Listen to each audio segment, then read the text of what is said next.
আজকে আমরা কিছু টমেটো হারভেস্ট করলাম।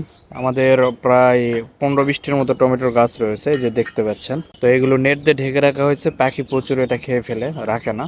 তো যার কারণে আমরা নেট দিয়ে ঢেকে রাখছিলাম এইভাবে। চতুর্দিকে কিছু কিছু রয়েছে, এই পাশেও কিছু রয়েছে, বেগুনের গাছও রয়েছে। তো দেখেন, নর্মাল বাসা বাড়িতে আপনারা যদি 4-5টিও টমেটোর গাছ রাখতে পারেন, অনেক টমেটো হয়। যেমন আমাদের এখানে হয়েছে, আমাদের প্রায় 16টির মতো টমেটোর গাছ রয়েছে। এর আগে আমরা প্রচুর হারভেস্ট করছি, আর টমেটোর সাইজ কিন্তু মাশাআল্লাহ অনেক সুন্দর, একদম কেমিক্যাল মুক্ত। এখানে কোনো আপনার রাসায়নিক কীটনাশক বা রাসায়নিক সার ব্যবহার করা হয় নাই।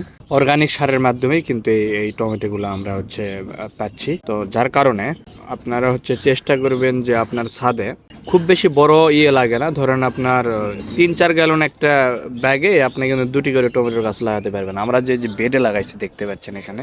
আপনার প্রয়োজনীয় ছাদ বাগানের পণ্য অর্ডার করতে আমাদের ওয়েবসাইট ভিজিট করুন। এই বেডের এখানে কিন্তু মাটি খুবই কম, একদম এটা টোটালি 10 ইঞ্চি উচ্চতা, এর মধ্যে সর্বোচ্চ এখানে 3 থেকে 3.5 ইঞ্চি মাটি রয়েছে।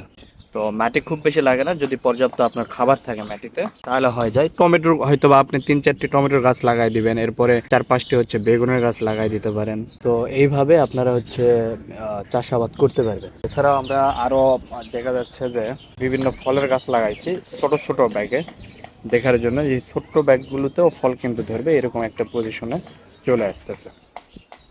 খুব বেশি যে মাটির প্রয়োজন নাই ছাদে, যেহেতু মাটি উঠানো ছাদে প্রচুর কষ্টকর একটা বিষয়। এই জন্য আমরা কম মাটিতেও যেমন খেতে যেমন ফসল হয় এরকম ফসল হচ্ছে, প্লাস এটা আমরা দেখাচ্ছি, প্রমাণ করতেছি যেন সবাই ছাদ বাগান সহজেই করতে পারে। তো আমাদের এখানে ছাদ বাগানের সকল প্রোডাক্ট পেয়ে যাবেন আপনারা। স্ক্রিনে দেওয়া নাম্বারে ফোন করে আপনারা অর্ডার করতে পারেন, অথবা আমাদের ওয়েবসাইট ভিজিট করে আপনারা অর্ডার করতে পারবেন।